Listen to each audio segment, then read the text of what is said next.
What is up, guys? Ace here from the Meaning Of podcast. Now, before we get into this episode of the Meaning Of, I want to talk to you about Anchor. Now, Anchor is the easiest way to make your own podcast. So if you're like me and RB3, you know that you want to talk about movies, you can do that. If you want to talk about sports, whatever the topic may be, to create your own podcast, Anchor is the best way to do that. The reason why is because of distribution. They are able to put you on all the platforms where you can find podcasts at, whether that be Spotify, iTunes, whatever that may be. They do that work for you. It also has great creation tools that allows you to record a podcast in a professional format. So what I recommend to you guys right now is go ahead and go over to anchor.app and download the Anchor app right now, and you could be making your own podcast on anchor.fm. Yeah, and also one more thing before we go on this app.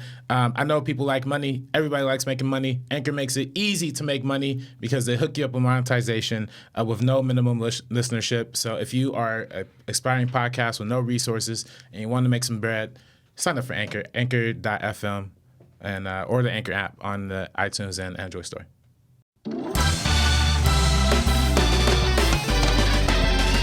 What is up, guys? I am Ace. This is RB3. And this is the Meaning Of podcast, where we talk about your favorite movies and the deeper meaning within those films. RB3, we are back, and we're going to be doing an episode on the X-Men movies. Yeah. We're going to be getting into where the X-Men started, kind of the stride that it hit as far as success, and also where it's headed now, RB3. And the reason why we're doing this is because Dark Phoenix, RB3, just came out on theaters over the weekend.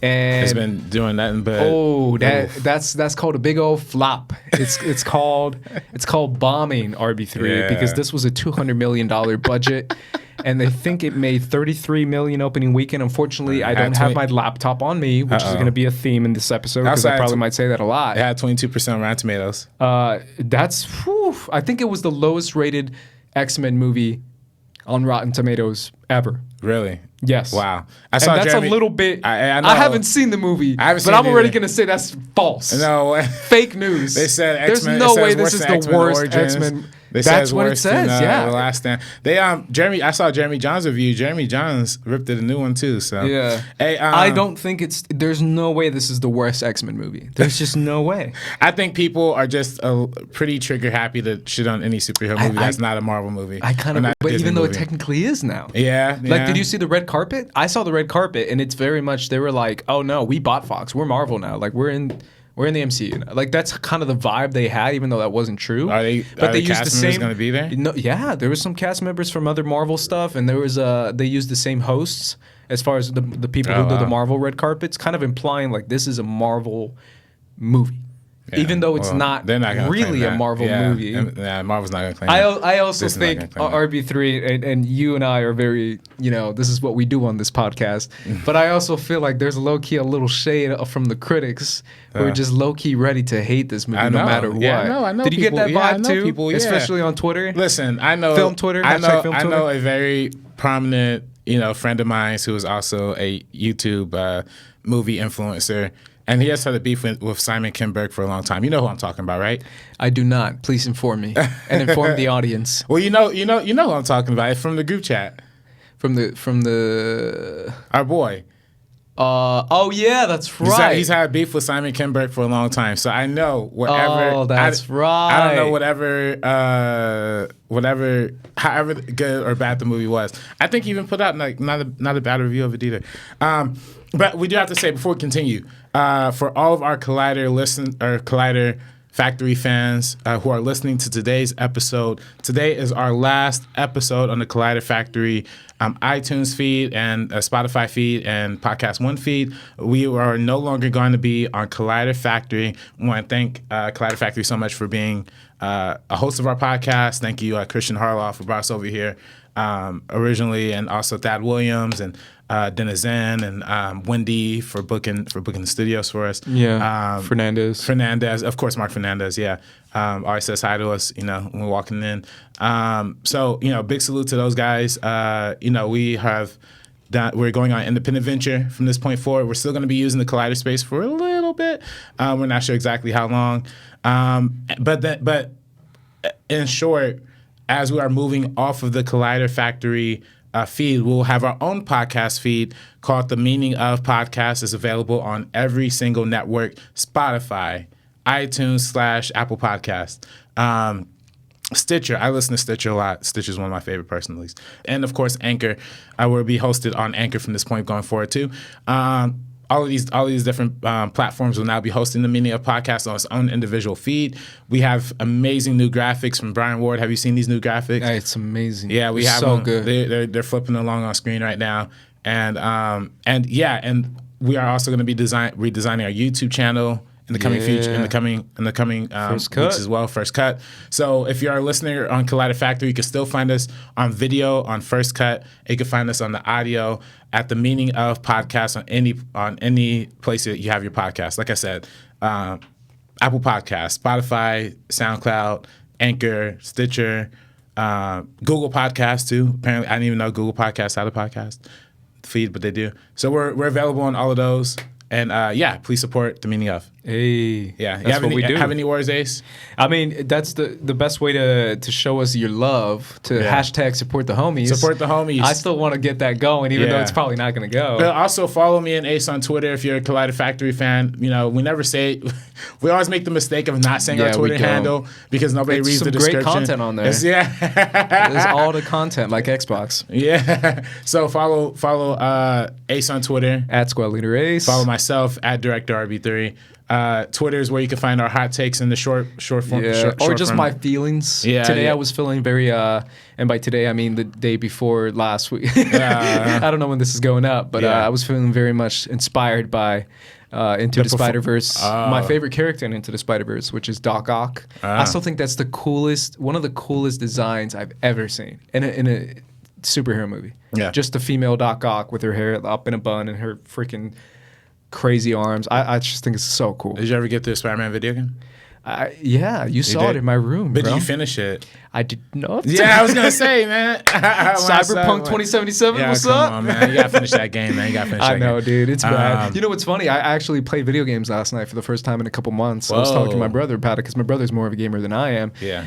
Guess what games I played, bro? What games? Battlefront 2. Battlefront. And Call of Duty Black Ops. Man, that's my go-to, man. That's literally like I would go back and forth between playing those two. Nah, get on the Spider-Man. I know it's single player, so it's a little harder for me. Yeah. Even though I killed it in COD, and it's been a minute since I played COD. I know you're not a COD guy, right? I'm not a COD guy, no. Yeah. I was like, yo, I got like 20 kills in a row, and I'm like, yo, I'm back. I'm back. I used to be good. You gotta get you a Twitch stream or something, man. I tried that. It's not for me.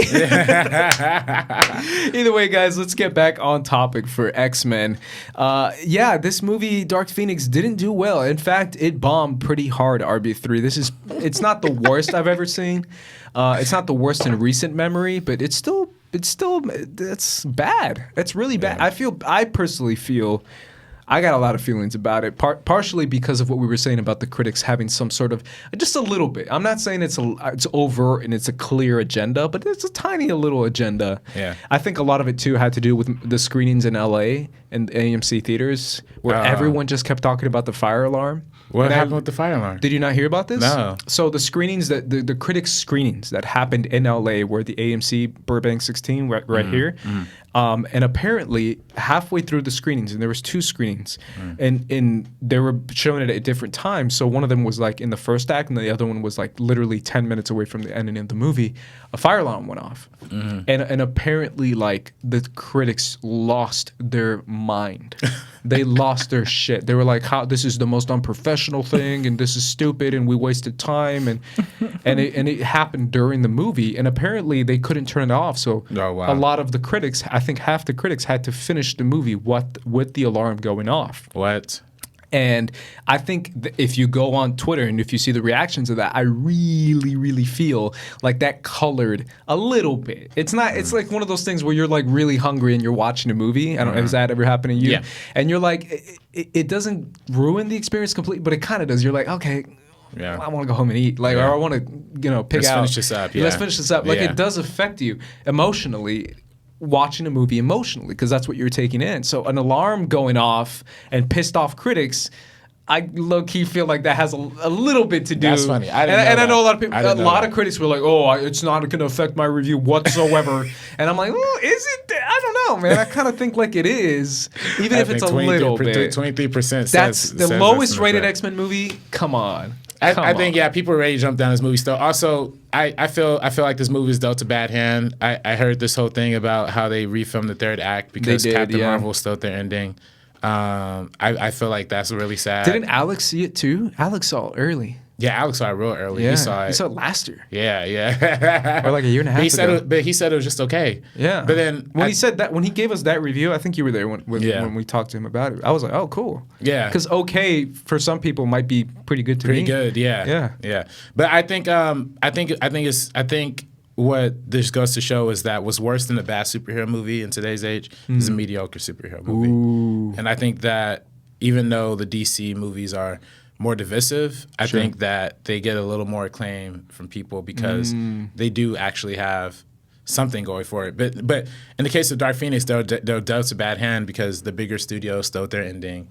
You know, the bigger studio literally brought their studio. But I can also make a counter argument, RB3, by saying just the entire idea of this movie, and I know this comes from Simon and partially from, Days of Future Past and Apocalypse and all this kind of storyline that where the X-Men was headed. More of Apocalypse, yeah. More of Apocalypse, but I can make an argument, RB3, that this was kind of a bad idea. To do it again. Remake The Last Stand. Yeah. Like that's what it is, isn't it? They're like, The Last Stand didn't really do the story right. Let's do it again. Literally the exact same story, except with different actors and set in a different time period. Yeah. They're doing The Last Stand. Well, apparently it's the same formula.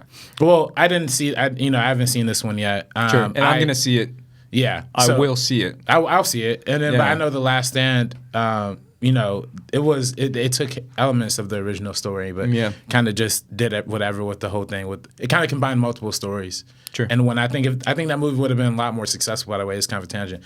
I think X-Men: The Last Stand would have been a lot more successful if you took away the whole Dark Phoenix thing and focused on the storyline in that movie that was just about it's based on mutant the cure. Yeah, the mutant cure. Yeah, it was based on the comic book God Love Man Haste or something like that, which is like a famous X-Men comic book. Mm-hmm. And I think the movie would have been really, really great if they just focused on that instead of making it this whole. It's the Hope Cure, thing. Right? I mean that's what it is in the comics. I don't know if it's. I think in so. The Last Stand. Yeah, because of the doctor that makes it. Yeah, and then the whole thing with the angel, in his ring. I thought they had some beautiful scenes in that movie, but I think they got too caught up in the action. It's Brett Ratner, so we don't even have to. I mean, yeah. but I think also a significant argument pro the side of Dark Phoenix. I'm just taking Dark Phoenix's side because I like the underdog. That's why I'm rooting for the Raptors. Let's go right. No, I'm kidding. But by this time this podcast comes up. Yeah, no, it's coming out tomorrow. I know. So, The Warriors have won. Yeah, no, they didn't. In Game 6. About it. They didn't need an extra game. Now they took it at 3-3. Yeah. But yeah, the original Dark Phoenix storyline kind of became the architect of how female superhero comic books origin stories are kind of written from that point forward. The whole idea of Jean Grey having this mythical mentor in Professor X who has really who has been deceiving her this entire time, and then she is infused by a super powerful entity that makes her break out of that mentorship, that demented, that evil mentorship, and kind of become her own. But in this case, it was a bad guy. It was kind of like the bad guy sentiment, right? So, I'm saying all that to say is that when you look at the story of Captain Marvel literally takes that exact same story beat point by point, where it's Carol Danvers. Yeah, she has the mentor. The mentor has really been deceiving her this entire time. When she discovers how she's been deceived, she uses her superhero abilities and becomes powerful. Except it's a positive, and that's what the new Captain Marvel movie is going for, and that's what Dark Phoenix, the original Dark Phoenix story, was about, and I think that's what they're going for. But she also murdered like millions of people in that comic. Yeah, I mean, it's a bad guy story, but it became so popular that the original story was written by Chris Claremont, who's considered like the definitive X-Men writer to some extent, and that whole storyline kind of became what other female superhero stories ended up becoming later on down the line. So to deny Dark Phoenix the source material is placed in history, is a little upsetting based on the fact that they had two terrible adaptations, It's a storyline that was so impactful to comic books that they tried it twice and it still doesn't work. I almost feel like trying it again the second time is like it's just such a bad move. And I know I can claim to be, it's easier said than done, right? To be Fox and to be thinking about what now to do with this new X-Men. Because I feel like Days of Future Past is really where they were like. That was the peak. That was, yeah, but they were trying to figure out like, okay, now we have this story that people liked. Where do we go from here? And then they thought of Apocalypse, and the ending of Apocalypse showed Phoenix, right? It showed Jean Grey going full Phoenix, basically. Yeah. And that idea that she had the power within herself the whole time to be more powerful than someone like Apocalypse. I don't know if it was the correct move to do that, even in an Apocalypse. But then again, that's a whole different argument, because I feel like they're the ones who are currently telling themselves that, right? Because I don't think when you bomb this hard, man, it's just like they're like, peace, man. We good. We lost like $150 million, but it's whatever. Yeah, I mean, there's the rumors that Dark Phoenix and New Mutants were actually supposed to be the kickstart of the Disney streaming service. And then apparently Disney saw the films and didn't like them. That's a rumor. I don't know if that's true or not. Don't take my word for it, but I think that's fascinating. But I mean, listen, one bad movie doesn't take away a generation. And let's do it. Cinema. It's an interesting topic, right? Because the idea of the X-Men movies, when you think about it, there's a lot of ups and downs. RB3. I kept thinking about it. Like if someone says, like the MCU, for example, there is still a lot of ups and downs, but not quite as much as the X-Men. If someone says the X-Men franchise, what are your general thoughts on it? And I would be like, well, there's a lot of good and there's a lot of bad. Like I was talking to my brother about it, and it's like there's a lot of stuff that I love, and there's a lot of stuff that I don't even remember, and there's a lot of stuff that I don't like. That's kind of within it as a nutshell. Let's start there, RB3, because as a whole, how do you look at the franchise if someone said to you, the X-Men movie franchise? Like, how do you take that? Because there's Deadpool, and there's Logan, and there's the first X-Men, and there's Days of Future Past, and all these different types of movies and characters that it's almost hard to be like, it's good, it's bad, right? Well, is it a franchise or is it just a loosely strung collection of movies? It's technically a franchise. You're right, it is a loosely strung collection of movies. But at the same time, it's almost like movie to movie. They doubled down. But they doubled down on the franchise thing. They really they were like, we're a franchise. Days of Future Past. Like, that's especially Days of Future Past. Like, they were like, no. This all happened. Yeah. In a weird alternate universe kind of way, but it still happened. Yeah. So what do you think of the X-Men franchise Logan as a whole? takes place completely outside of... kind of, yeah, it does. So does Deadpool. Yeah. And almost to some extent, I think Days of Future Past takes place in the whole... You said it yourself. It's kind of like an alternate... So I don't know. I don't really... And plus, I feel like this is one of the unique franchises that actually rebooted itself and then went back to the original cast for kind of. But the whole idea behind Days of Future Past was that in 2012 the Avengers came out, Marvel's The Avengers came out, and Fox was looking for their version of that. So they decided to take the old X-Men cast, new X-Men cast, put them together in a movie, and boom, it was set like that. But in terms of the whole franchise as a whole, I don't really think. I just have a hard time seeing this as a franchise. It's more to me. It's really. I can only really think of it as a collection. I think of it as a Wolverine trilogy. Before X-Men, Dark Phoenix, I thought of First Class, Days of Future Past, and Apocalypse as their own trilogy. I think it's Deadpool as his own franchise. I think of the original.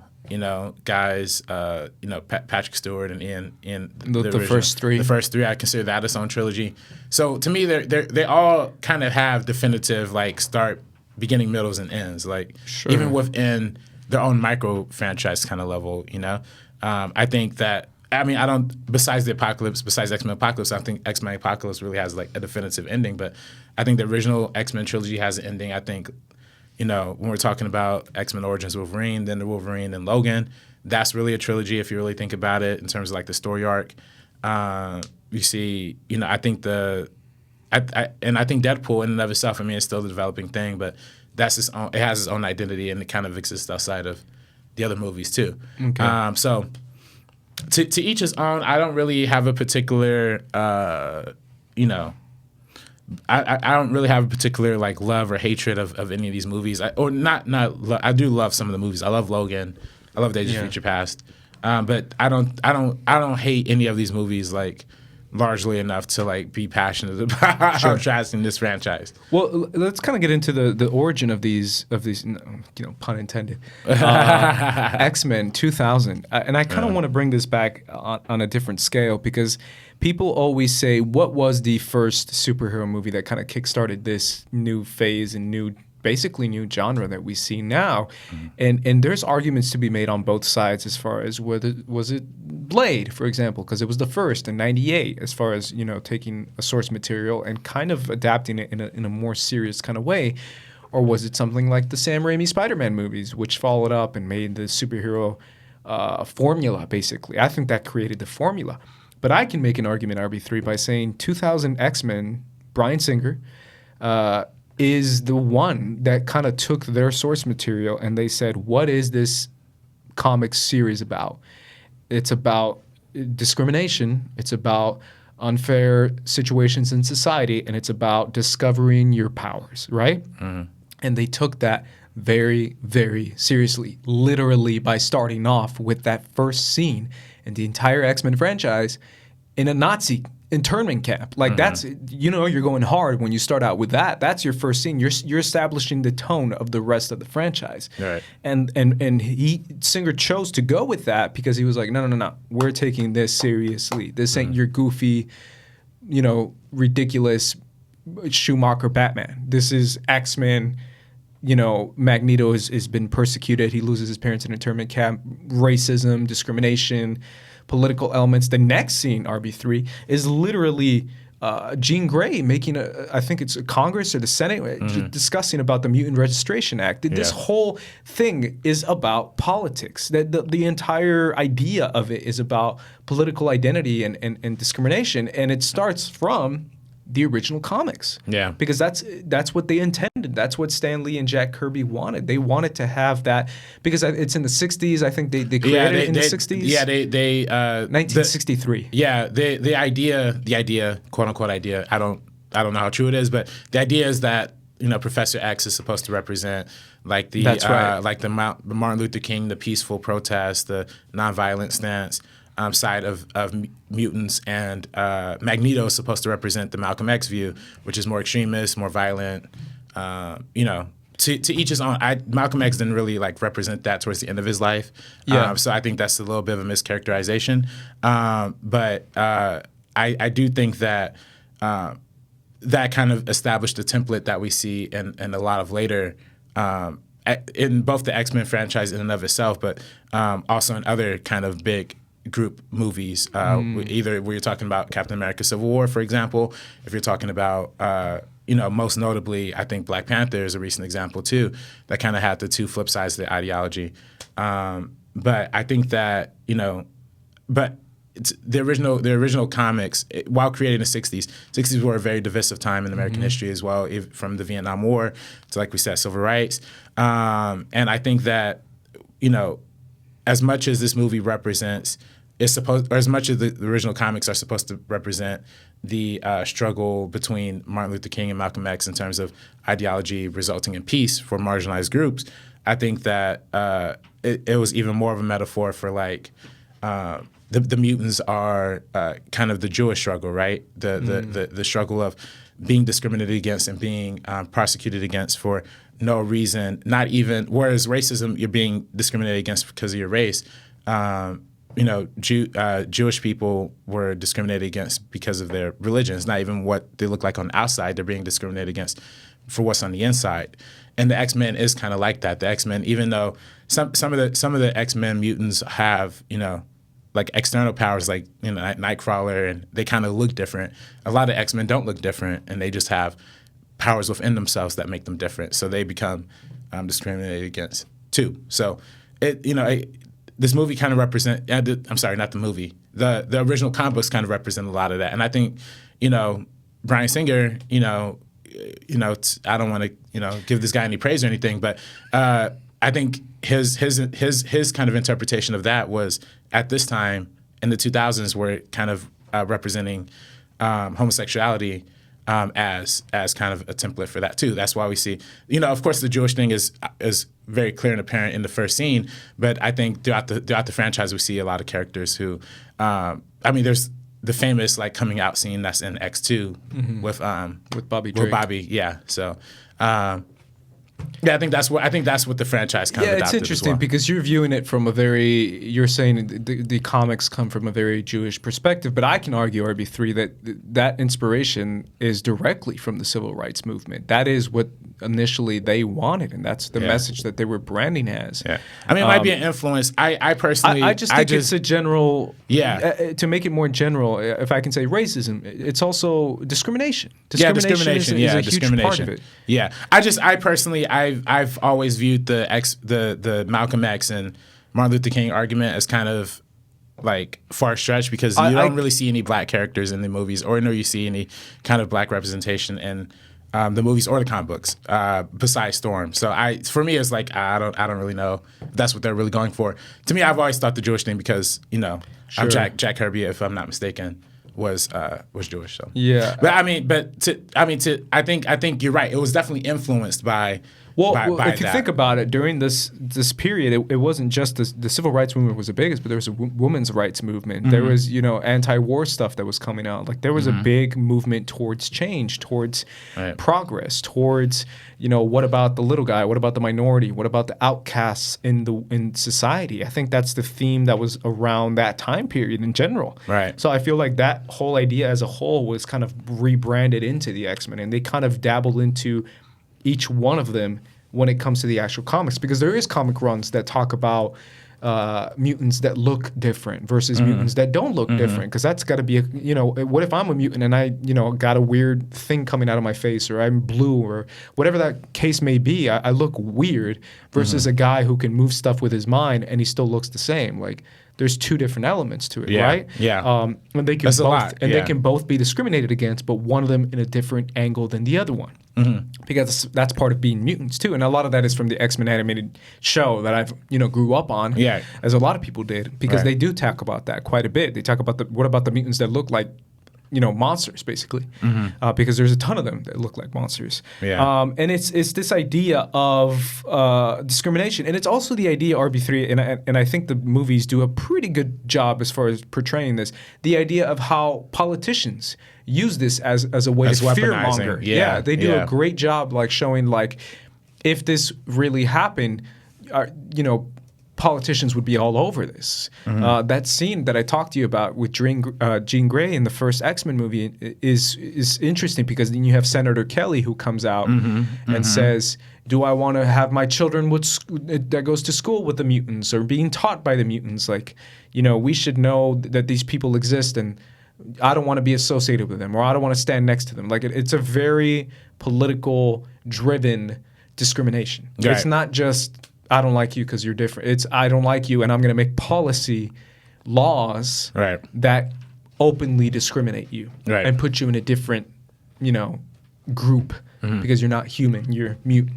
Well, I think, and I mentioned this storyline before. The actual storyline I was mentioning before as the influence for like X3 and X2 was actually God Love, Man Kills.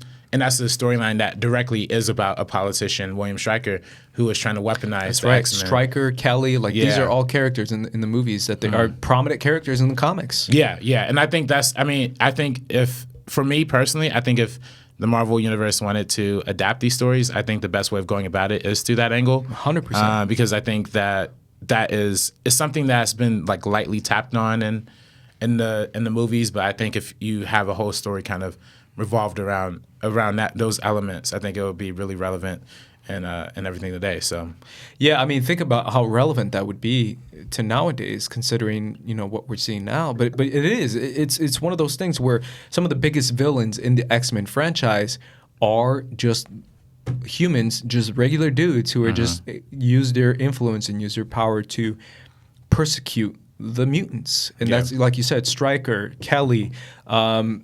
Homie from he's one of my probably my favorite X-Men villain besides Magneto, is homie from Logan. Yeah. I know you're talking about. I forget his name, Donald or Ronald. Yeah, Donald something. He is just. I loved his performance because I could feel his hate. Donald Pierce, played by I forget his name. But Boyd Holbrook, who just kills it in that role, and he really becomes one of my favorite characters because I immediately got what he was. To me personally, watching Logan, and I've had a lot of debate and discussion about this movie because a lot of people get upset at me when I have my hot takes on it. But I don't think it's a hot take. I think it's just reality. Is his portrayal, his reasoning. It clicked in me, RB3. I don't know about you, but when I saw that guy, I was like, oh yeah, I've met those dudes. Just plain racist dudes who are just like, I don't want these people, or get out of here, or I'm going to use my power to persecute you. And I immediately, like, that's what Boyd Holbrook, showed in the movie. And I was like, yeah, 100%. I totally know who that is. By the way, this is completely off topic, but you remember the Oscar winner short film that won last year, the movie Skins? Have you Oh yeah, I haven't seen the it. one that neither of us predicted. And winning. I actually saw that movie. You know what this movie's about is? Do you want to take a guess what this movie's about? It's about racism. It's about a white supremacist. I shit you not. A white supremacist gets into an argument with a black dude at a grocery store. And what's about a white supremacist and his son. And then, like, they're just, like, it just shows them having, like, a happy life, whatever, fishing. And then they go to the store, and then they see a black dude, and they start harassing him. And a bunch of, like, white supremacists beat this black dude up, right? So then, literally, the next day, the black dude, the black dude or his son, I'm not really sure how, they don't really explain it, but they got a bunch of gang members to kidnap the white supremacist and tattoo his entire skin black. So then when his son comes home, they let the white supremacists, like, kind of out in the streets, like in front of his house, and then the dude's walking home, and his son literally shoots his own dad, like, who's tattooed, like, all black. Like, it's like ridiculously, like, funny, Is this a funny movie? No, it's not funny. It's supposed to be like a serious drama, but, like, it was just too. That's too much. Yeah, that's like too. You know what I mean? Like, that movie just didn't really have any. To me, it's like, wow, that didn't have any subtlety with that one. Yeah. But then it also kind of humanized the white supremacist dude. I was like, all right, I had enough. I feel like they do that in a lot of movies, though, right? Yeah. Make you feel bad because you got shot. I'm like, all right, whatever. But the Donald Pierce character. I mean, you made this analogy when we first talked about Logan in our 2017 10 Best Picture nominees, but you had talked about how Donald Pierce is kind of like the Border Patrol people. How when Logan is a giant metaphor for, like, the immigration and, like, getting people across the border. I mean, quite literally, they're going to Mexico, right? And that's literally the third act of the movie. Yeah. What are they trying to do if not cross the damn border? Yeah. What is it, into Canada, right? Yeah, Canada. Yeah.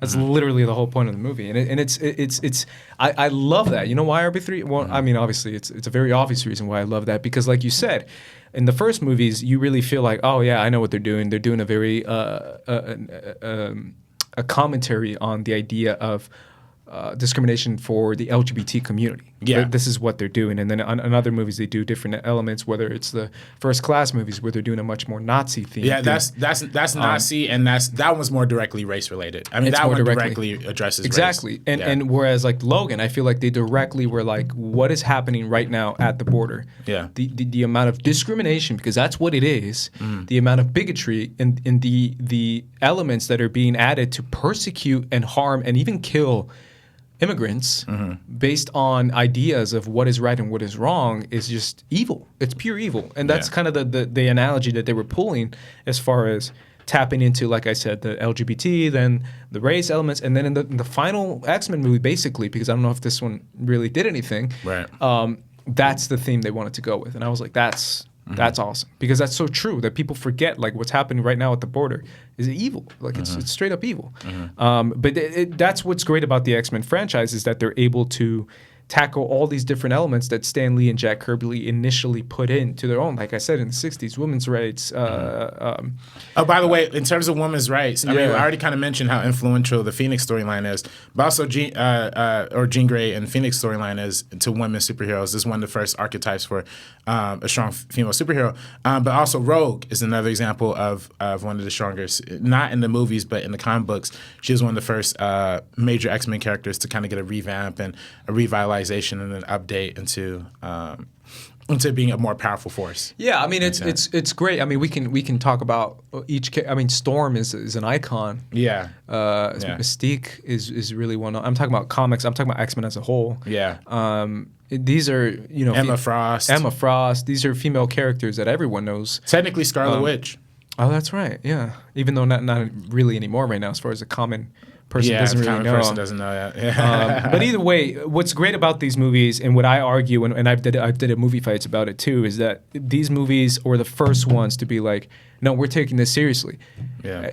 No, I mean seriously. Like that's the idea that they had. Whereas like there's not really jokes or quips in the first X-Men movie, or even X2. Like there's maybe one or two.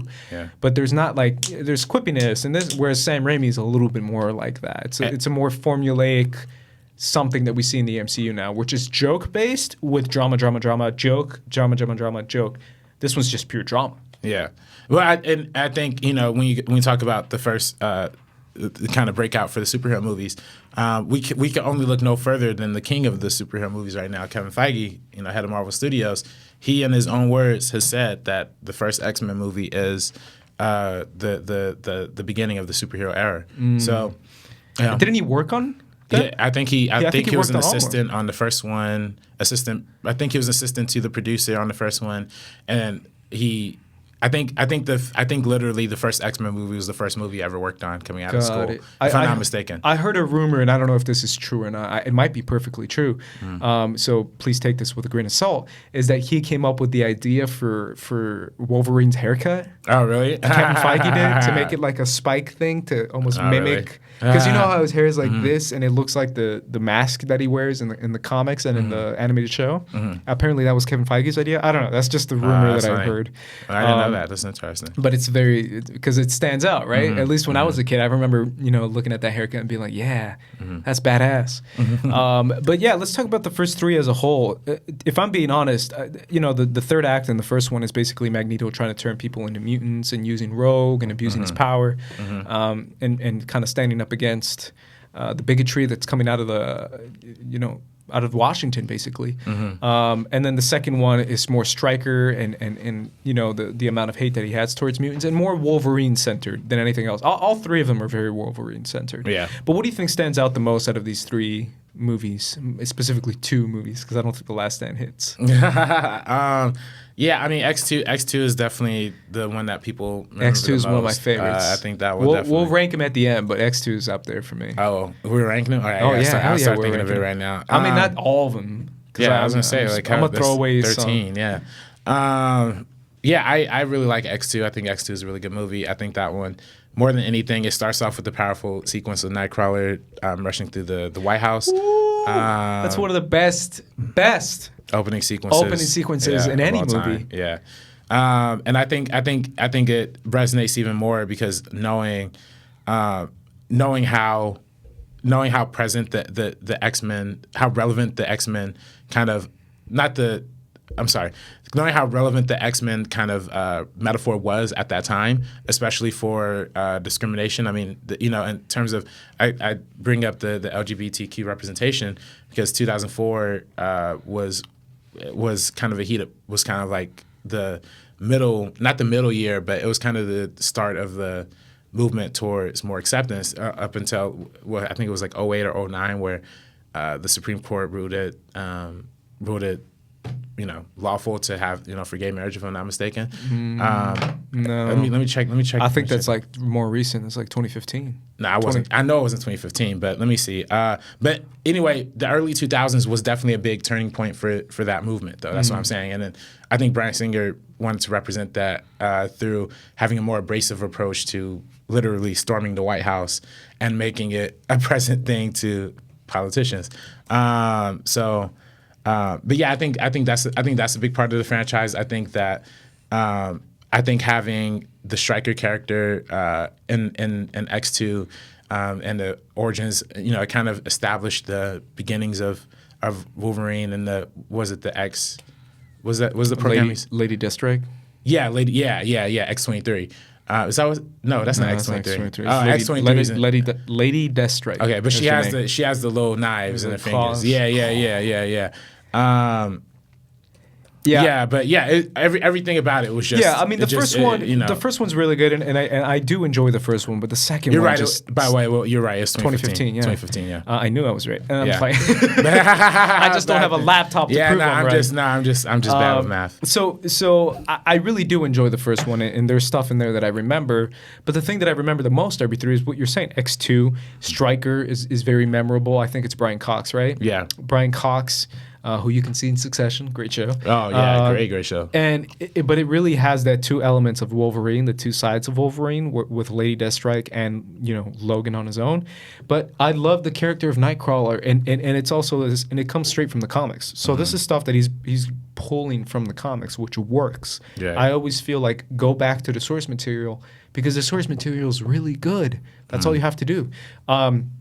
But the idea of a character, of a person, a mutant that looks like a demon and loves God more than anyone else, just that idea to me is just absolutely like amazing. That people who love God and cling to love God hate him, even though he's like, no, I'm on God. I'm super like I love Jesus. Like Jesus is my life. This is what I do. But he looks evil, and just because of how he looks, they discriminate him, even though they're using God as a way to discriminate against someone who loves God even more than they do. Like that idea to me is just perfect, because I was like, that's such a good point. And I've brought this up to you, RB3, of the idea that so many Christians that live in America are discriminated against all these immigrants. And I'm telling you, bro, like I grew up like these are all people who love God more than anything else, and that's why they're crossing this border to find a better life for their family, because they believe that God has a better life for them over here. And it's this idea of like, well, you suck, and God told me you suck. And it's like, God?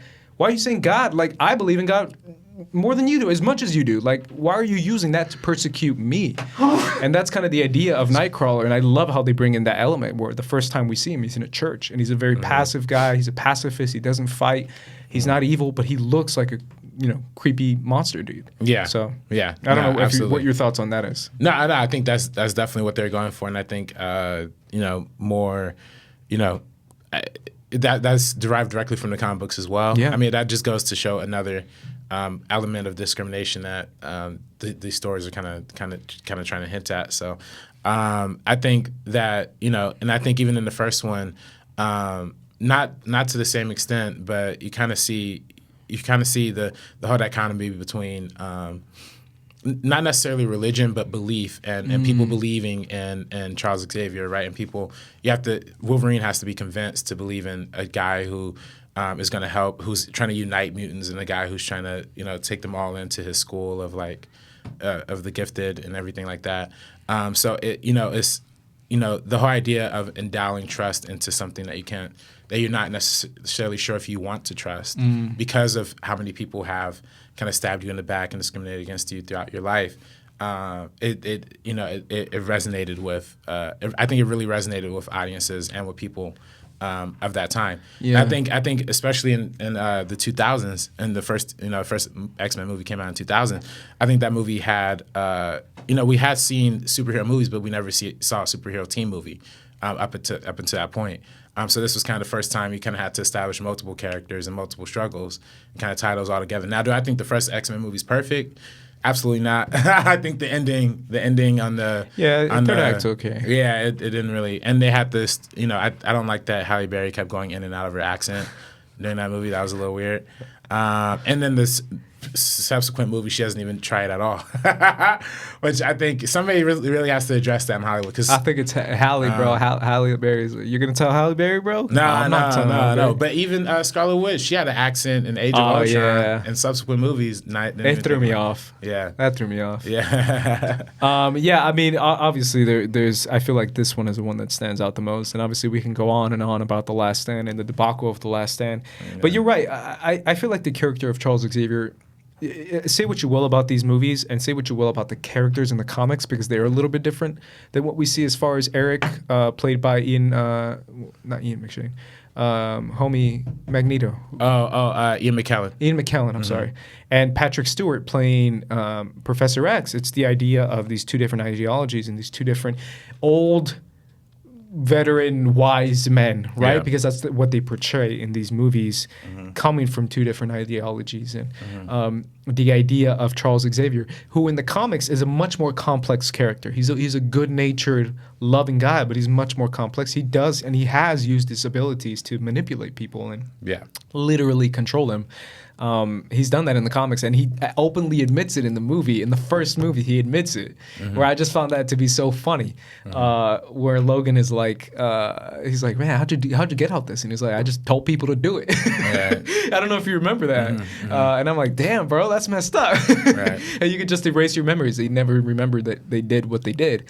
But yeah, it's the idea of both people using PR and using some sort of form of manipulation in a subtle way. Charles does it for what he thinks is good, and Magneto does it for what he thinks is good. And it's that two different ideologies of like recruitment, I guess, for lack of a better word. The people he recruits in the School for the Gifted and the people Magneto recruits for the Brotherhood, which I don't think they call it the Brotherhood in this movie, but that's what it is. And I think it's a dope name too, the Brotherhood of Mutants. And it comes from the comics too. I just love that dynamic. And the Brotherhood, I didn't know that was called the Brotherhood. You didn't know that? In the comics, but that could be a reference to the Brothers of Islam, to the I believe, if I'm not mistaken, let me like fact check one more thing before I say anything stupid, because the Nation of Islam are very powerful people. And they're tuning into the meeting of right now. The entire nation.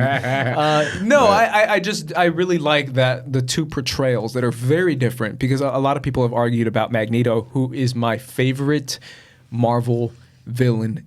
This is all of Marvel. He is my favorite villain because of his complexity and because of his reasoning for what he does and because of his power set. I think he's incredible, and also because he's a genius, and he's able to strategize better than anyone else in basically all of Marvel. He's just that good. And it's different than he is in the comics. In the comics, he's much more.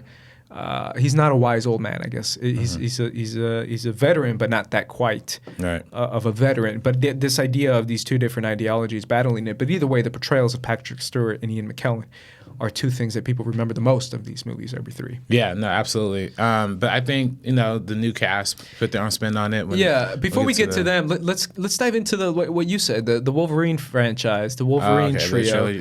Because if you really think about it, Hugh Jackman's Wolverine is the star of these movies, if you had to name a protagonist, as far as the first three movies. Yeah. And then they were like, oh, let's keep going with that and put Hugh in other X-Men movies and put him in his own movies. And the idea of an X-Men Origins is kind of a good idea if you think about a character who's kind of immortal and who fought in all these wars and who, was able to do different things throughout his enormous lifetime. He's not technically immortal, but, 100 years old, 100-something years old. What happened? How did he get his powers? Where did he come from?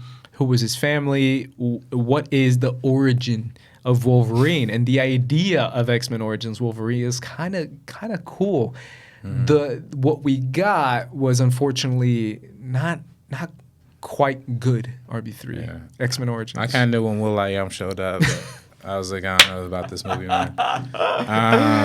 No. Yeah, no, I forgot he's in this movie. I forget the character he plays, but he's a teleporter. Yeah, I forget the character. Damn. I forget. He's wearing a cowboy hat too. He's wearing a cowboy hat. I thought that was fun.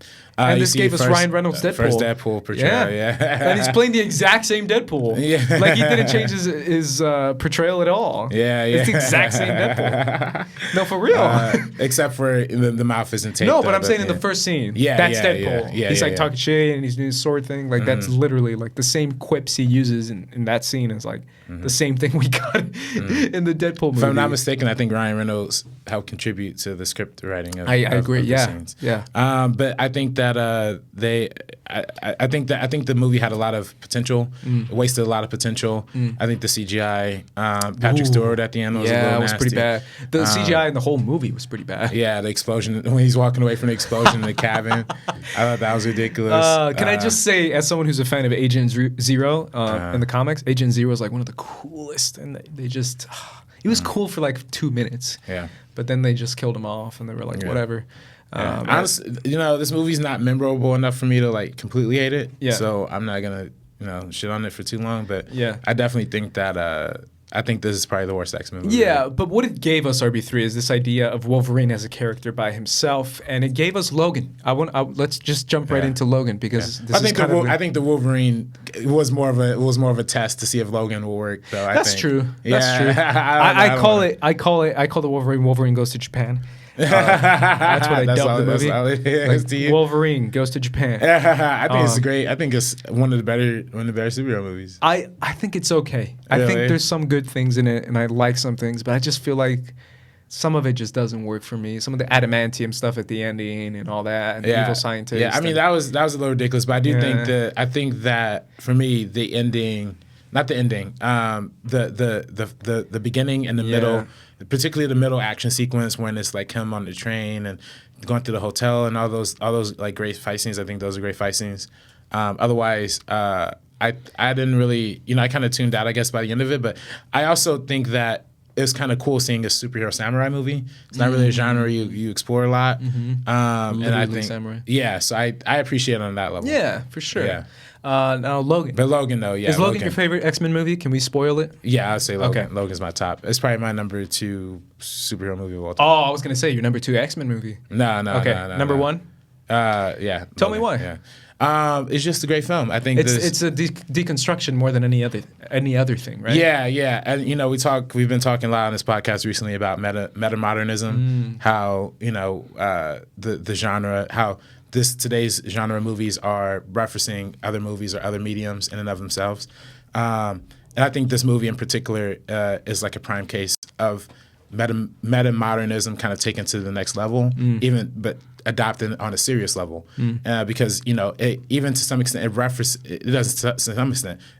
X-Men comic books in this movie. It's like the X-Men comic books, right. It's like these are works of fiction. Like this not really happen. And I think having that level of self-awareness and kind of the idea of abandoning what the franchise was and kind of having its new own thing to it, I think that's and I think even ignores the whole idea of Charles Xavier dying in X-Men: The Last Stand. Yeah. It ignores a lot of things. So I think that it's really a prime case of how you can make a movie that is to some extent self-referential and to some extent existential and has a bigger theme in and of itself outside of being an X-Men comic book superhero movie. It has deeper themes of life and death and what does a quote unquote immortal being, how does it feel like for him to start dying? How does it feel for him to start being sick? And I think it's a good movie. It's the curse of immortality, right? Yeah. I mean, I do a lot of vampire stuff.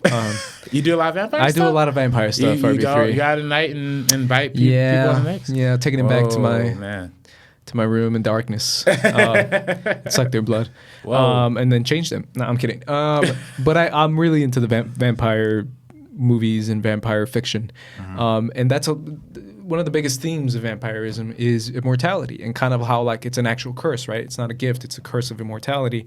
And you're right; that's a big element in the movie is like life and death, and what does it mean to be immortal, and what does it mean to see everyone else die and you're still alive? Because that's something that Logan deals with. And it's also a lot of it. One of this other main character in the movie is Charles Xavier, and it's the idea of like everything that he thought was good that he did, and he kind of feels the weight of it on his shoulders. And now that he's passing away, what is his legacy? Yeah, even though like he kind of failed in a way. I think the movie implies that he doesn't just fail. I think the movie implies that he kills everyone. Yeah. So I definitely think that I think that what this movie ultimately represents in terms of the greater X-Men franchise, I think it really comes down to how you can make a movie that kind of takes the elements that worked from previous films and sort of just hone in on those and forget this whole thing about canon, forget this whole thing about what they call that, continuity. You don't even need to focus on that. I think with this movie, it just focused on having its own separate individual story. I think that really gave actors like Patrick Stewart and Hugh Jackman the opportunities to really dive deep into their performances and not have any kind of baggage of, this is what I did in the last movie. This is the story we have to tell. No, it's actually. It's a good film.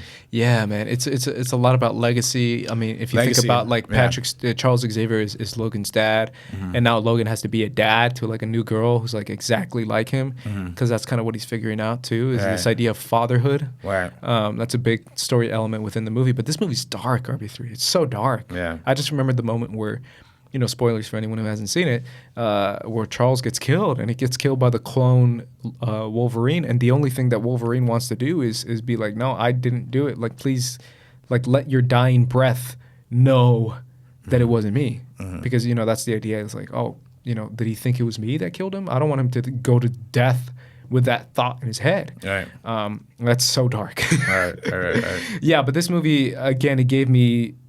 Besides Magneto, because Magneto doesn't count to me, he's just on a different level. He's one of my favorite Marvel characters in general. I don't even sometimes see him as a villain, but besides Magneto, Boyd Holbrook's Donald Pierce is just so good in this movie. And his acting is incredible too. And it's this idea of him trying to perfect himself to be a mutant by using cybernetics and using, his arm he's trying to keep up with mutant evolution by trying to improve himself and using his abilities and his powers and his team to persecute, any of the mutants that he finds. Right. So this movie's great. I really do. I didn't put it as like my number one movie of the year and other stuff that other people did in their list that year. I remember when we would talk about it, because a lot of people were like, it's the best one, it's my favorite, it's my best movie of the year and all that stuff.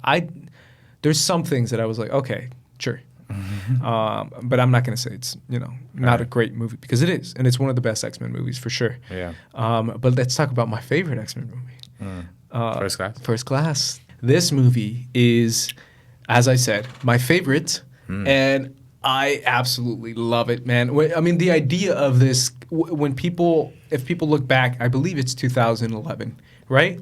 Or it could be 2013 or 2011. Yeah, 2011, yeah. 2011. When they announced this idea, it kind of seemed far-fetched to think that we're going to get a young Professor X, a young Magneto.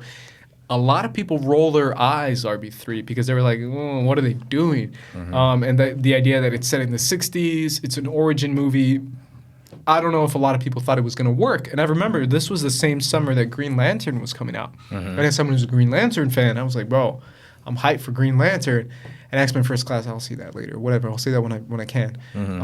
But I clearly remember my friend who worked at the movie theater, shout out to Becca, who we're still friends and we still hang out. One of the few people that I still hang out with from high school, told me, she's like, Green Lantern, no, not really. It's not great. Go see X-Men First Class. It's pretty good. And I'm like, okay. And I saw it, and it just blew my mind, RB3. And I know that's high praise for a movie that people say it's pretty good but not great. I think it's great.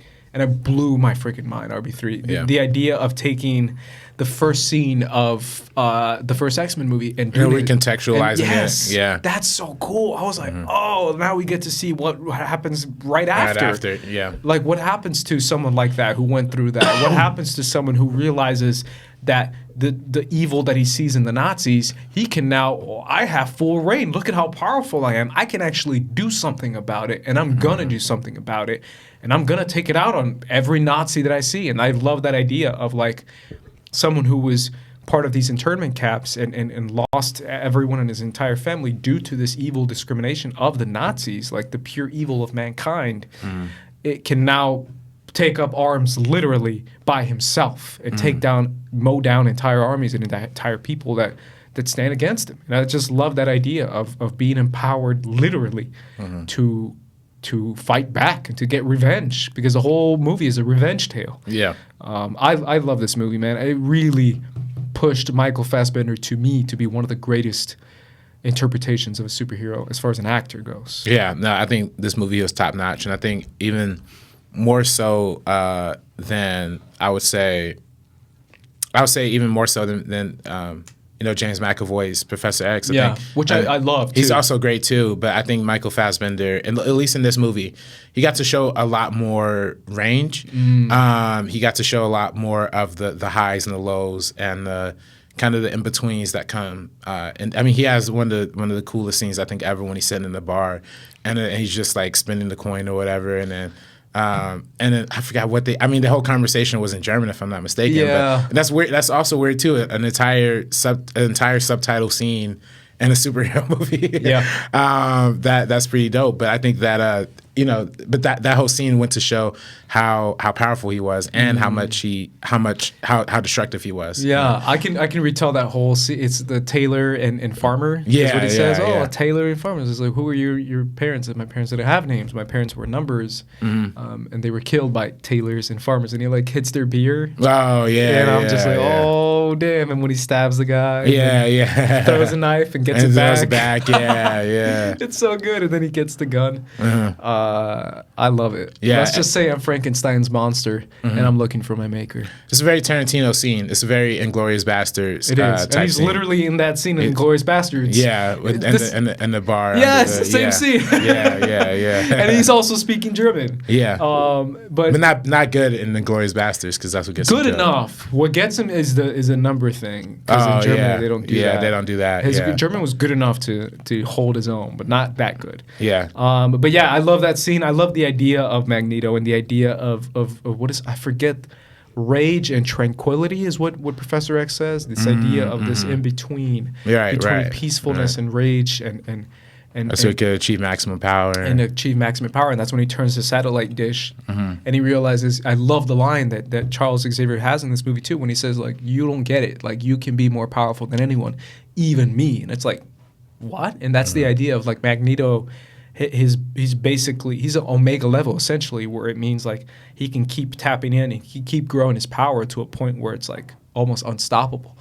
I just love the character, and I think Michael Fassbender is just one of the phenomenal. For me, it's up there with Downey Jr. and Iron Man. Like, that's how good I think he is in the role, and as iconic as he is in the role. Yeah, but do you think subsequent movies kind of mark that down for you? No, I really love Days of Future Past, Yeah. and I feel like he's great in that movie too. Yeah. And I feel like he holds his own in that movie. I think James McAvoy improves in certain movies. I think Days of Future Past is a better James McAvoy movie. Yeah, I agree. And then he shares the whole scene with Patrick Stewart, as they're doing the mind travel thing. Yeah. You just want to talk about Days of Future Past right now? Let's do it. Yeah. Because I really enjoy Days of Future Past as well. I think that was one of my favorite X-Men. It's a lot of people's favorites. I like time travel. I just always like time travel. Love time travel. Yeah, time travel is always fun. I think the merging of the two casts was really great. I personally always preferred the future scenes over the past scenes whenever they're in the past.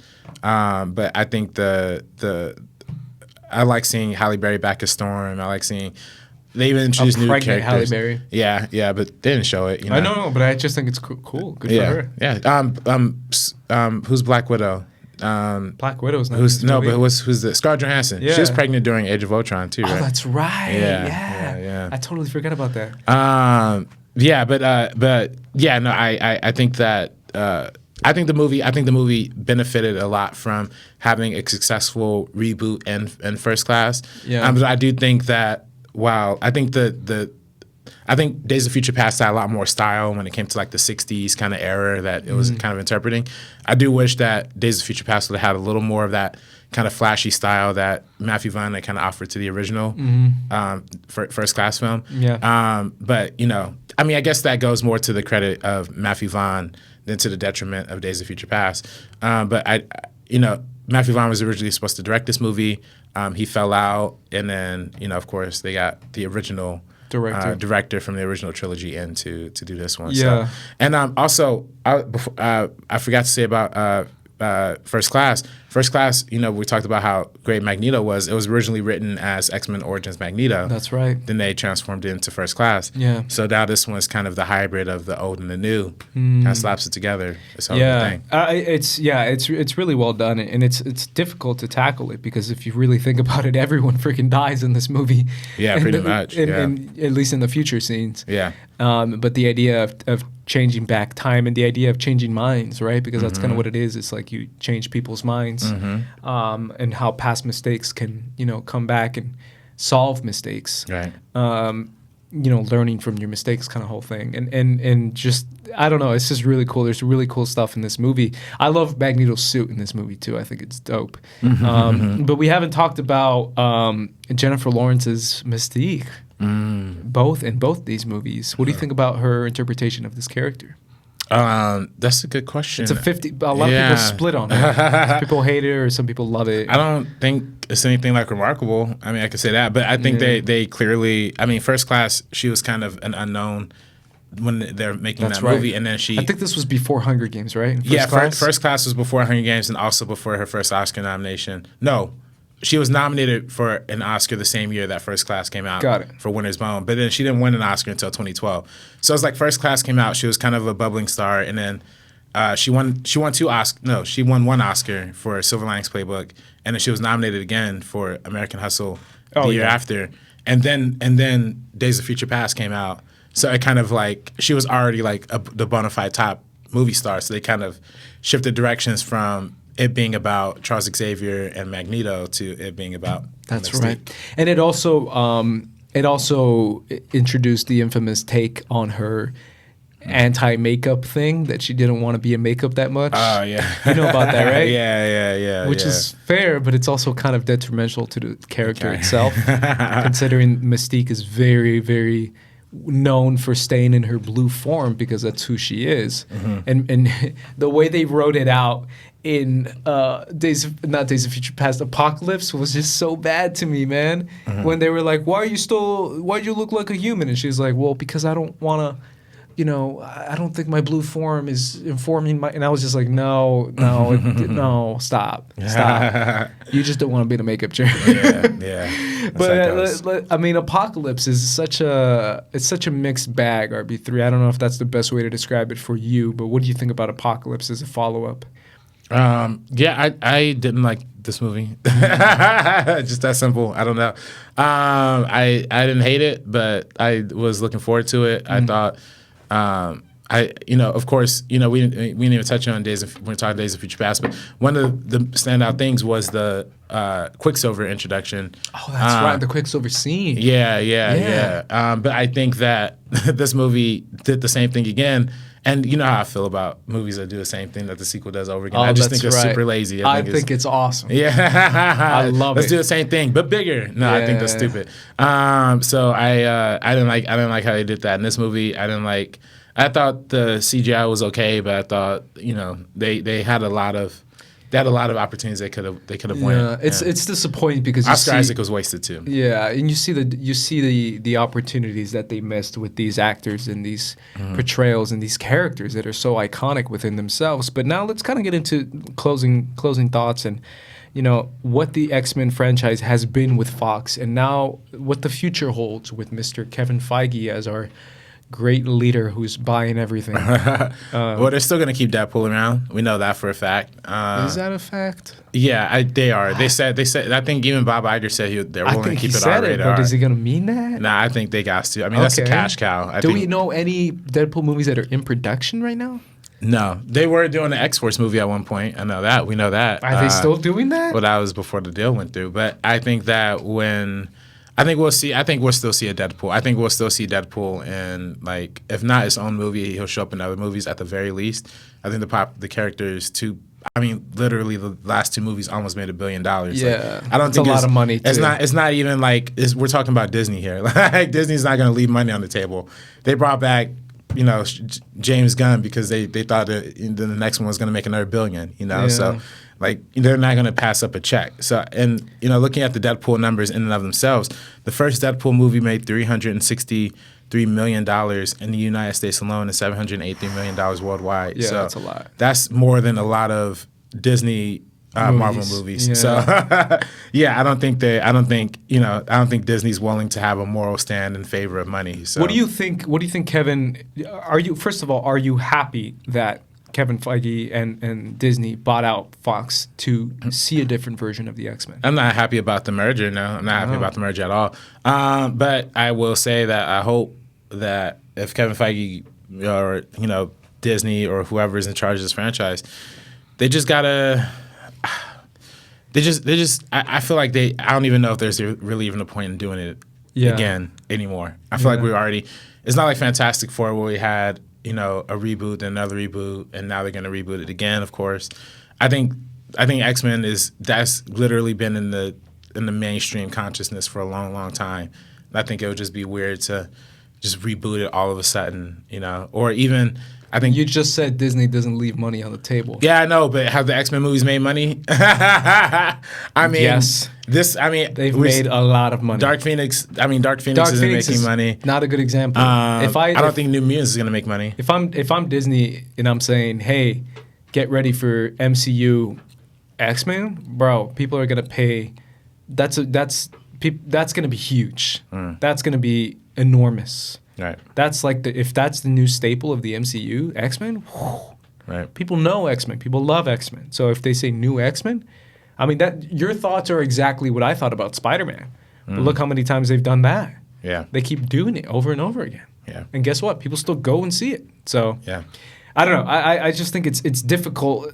There's good and bad in both sides, right? Because part of it you're like, oh, I'm curious to see what he does with the characters, and then part of it is like, are we going to make everything MCU movies? Yeah. Is every superhero movie going to be an MCU movie now? I think literally that's going to be the only superhero movie. That's what I'm saying.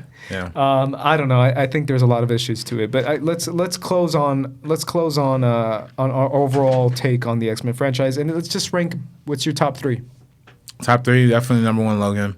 Number 2, Days of Future Past. Number 3, probably X2. So, or no. I'm sorry. Number 2, I'd probably put number 3, I'd put First Class. Number 3, I'd put First Class. So number 1, Logan. 2, Days of Future Past. 3, First Class. We have the same top 3 except in different order. Okay. My first is First Class. Okay. My second is X2, and my third is Logan. X2. Okay. Yeah. Oh, okay. I love X2 I didn't have so X2. much. I had Days of Future Past. I didn't have X2. Oh, that's right. I'm sorry. Yeah. But yeah, same thing. Yeah. X2 close. and then Logan as my third. Mm-hmm. I still think that fight between Wolverine and Lady Deathstrike. Yeah. In X2, have you rewatched that? I haven't seen it recently. That holds up. Really? It holds up, dude. It's so cool. It's so freaking cool. But either way, guys, let us know what is your favorite X-Men movie. What is your top 3? Let us know in the comments down below if you're listening on First Cut. If you're listening over on the Collider Factory feed for our last and final time, be sure and go check us out on other feeds because we're going to be now officially with Anchor, and we're going to be doing our own feed for the Meaning Of podcast. Yeah, so subscribe to our Spotify feed, our Apple Podcast feed, our Google Podcast feed, our Stitcher feed, and our, everywhere you get podcasts, we're available on all of those. Of course, Anchor as well. And please check us out. And please, if you are listening to us on Apple Podcasts, be sure to leave us a 5-star review, a comment. That would really help us out, help the show grow, and we want to keep it going. So there you go, guys. For the Meaning Of podcast, I'm Ace. This is RB3. And we're peacing out. Peace out, guys.